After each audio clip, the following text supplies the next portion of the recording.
mga design na dapat i-correct. Kaya nung dito nasa sunod na batch, yung mga dapat i-correct, na-correct na namin. Pipe yung food grade na ginagamit sa water district. Pang inom. Food grade siya, yeah. So maybe 50% cheaper than the downspout. 50% cheaper. Cheaper than downspout, yeah. Ito 1 year. 1 year na pag-ipon. 1 year ipon. Tapos nag-start kami ng construct dito mga siguro a month ago. Grabe, disiplinado si Architect Jigs.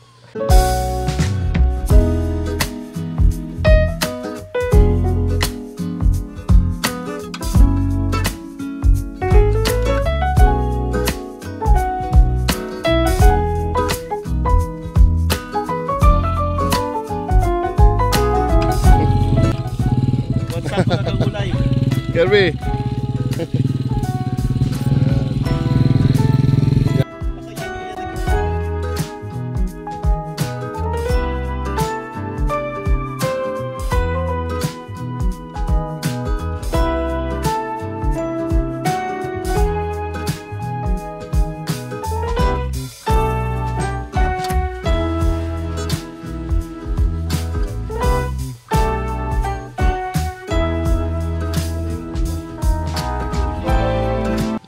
What's up mga kagulay?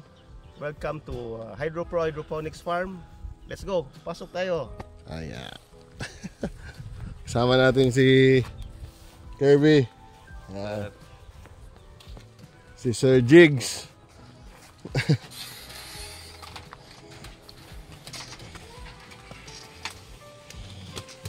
Tamak sa dadaan kay.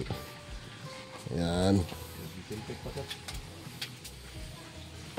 Since walang available na 50%, we are using 70%. 70%. Net shade. Since walang available. Well, baligi siya, pero yun nga, pag wala ng araw, talaga, bukas talaga dapat. Pero ang advantage lang ng 70%, yung temperature ng hygrometer talagang bumababa. Oo. Down talaga. Ito, pagka-harvest lang. So, nag-disinfect. Tapos, mamaya o bukas, transplant na sila. Combination rockwool and coco-pit. Rockwool, coco-pit. Yeah, tapos, ito yung water tank natin. HDPE pipe, yung food grade na ginagamit sa water district. Pang inom. Food grade siya, yeah. So, maybe 50% cheaper than the downspout. 50% cheaper. Cheaper than downspout, yeah. Compare sa orange. Mas cheaper pa rin to. Mas cheaper pa rin. Kasi wala nang fitting. Ay, diretso, no? Yung first, medyo hindi siya, hindi straight. Sa sunod na ginawa namin, wala nang ganito, may beam na talaga siya para straight. Importante, tubo.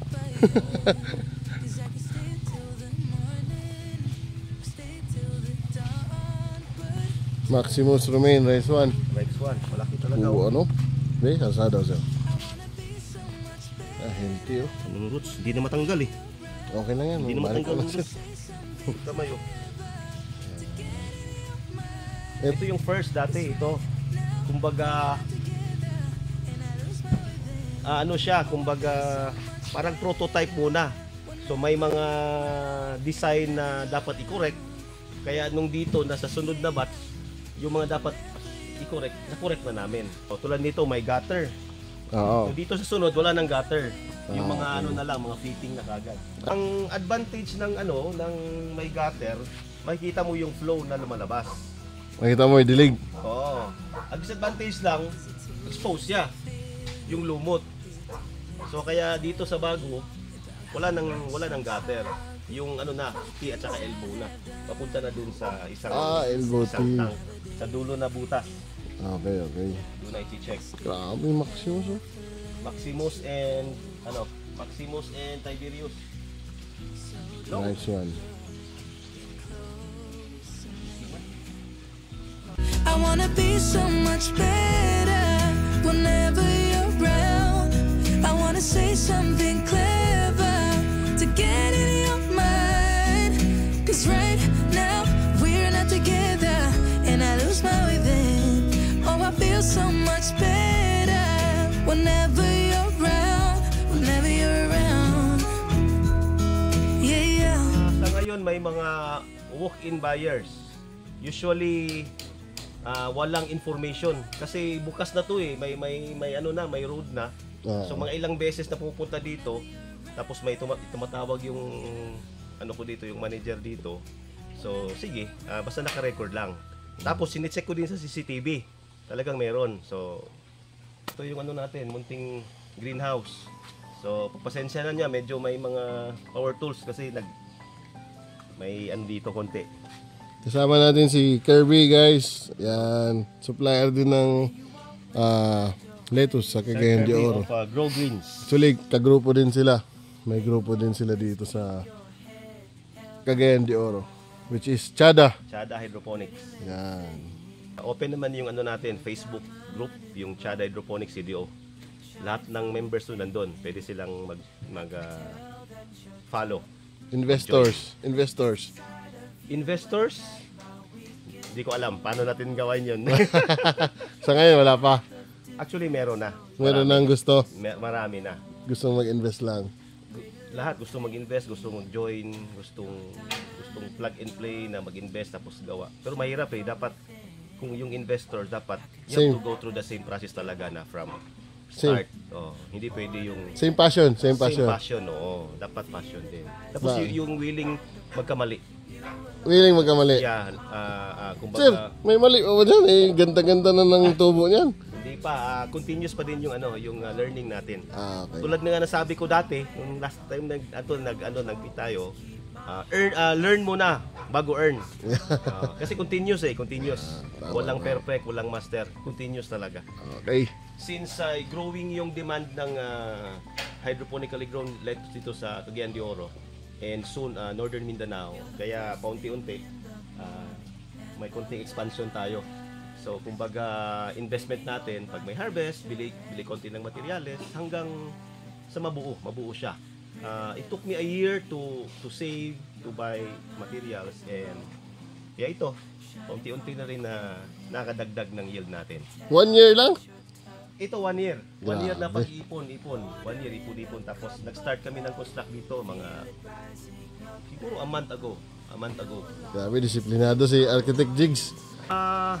Kung gusto mag-expand, ano lang, grow lang ng grow, deliver ng deliver. Huwag mo na isipin yung profit.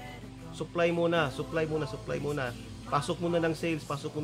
Importante 'yun kaysa naman hindi mabenta yung yung produce mo. At the same time, maraming dasal. 'Yun. Dasal, panalangin. Panalangin. As a farmer, no? Kailangan yan. Tapos, wag mo nang mag-expect ng ROI. ROI agad, wag. Okay sana 'yun, pero in reality, hindi. Dapat plan A, plan B ka. Ito yung goal mo, ito yung plan mo. In reality, pag hindi mo nakuha, may plan B ka. Plan B. So, yun. So, at least, whatever mangyari, alam mo yung direction mo. Yung unang greenhouse namin dito, ito lang siya. Tapos, dinivide namin into 4 batches para 4 weeks. So, nangyari, pag-expand ngayon, kinopy-paste na namin yung design from here to here na corrected na yung design. Tapos napansin lang din namin, I think recommended din na yung NFT natin after 10 meters balik dun sa water tank. Para itong another group na naman, yung source nila diretso dun sa water tank. Fresh. Fresh siya, oh. So hindi yung from here going there masyadong malayo na yung nutrients.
Ito yung gamit na eh. Duracell. Duracon. There's few time. Release, yan. Ito daw. Ano pa? Taasaan no? Ano taas mga Highland man ka? Mas may nang sigurado ta. Di ano po guys? Ano na yung yuta? Oo, tama. Oo, 10 feet ako, 12 feet na. Tama. Dadabi kay grabe naman ni diri. Ako nang ipadagkutaan. Ito hinahina ra sa ganao. Okay. Mamot ni ginaana naman siya. Naubos na no? Muna yung pinya no? Hindi kini siya ako. Halublak ang kilid. Diri wala halublak. Plastic lang ay ana. Tingano. Expansion. Expand ay. Taga ni kag 10 million.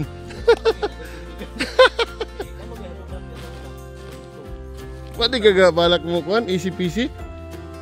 Oo, mamot ka na. Lami ito 5 million. Na ako tagaan ko 1 million. Katong Pampanga na ako. 1 million to. Ito nga na-vlog mo na. Oh, Pampanga. Tulo ka dito. Oh. Ako kaya to. Kasi mo ito, no? Ako to ibalhin.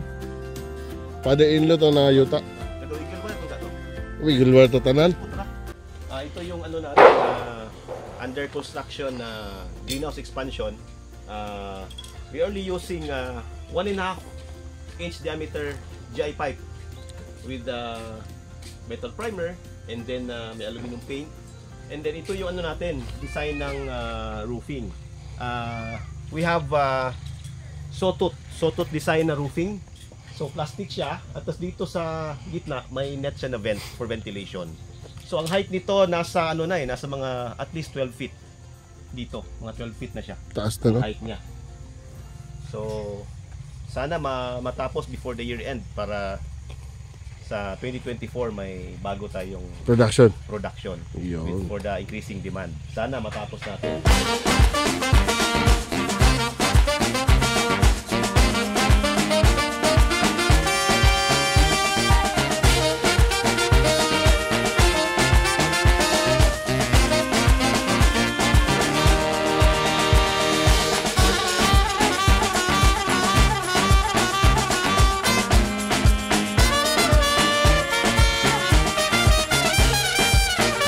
Hi, I am Jakes Garcia of HydroPro Hydroponics.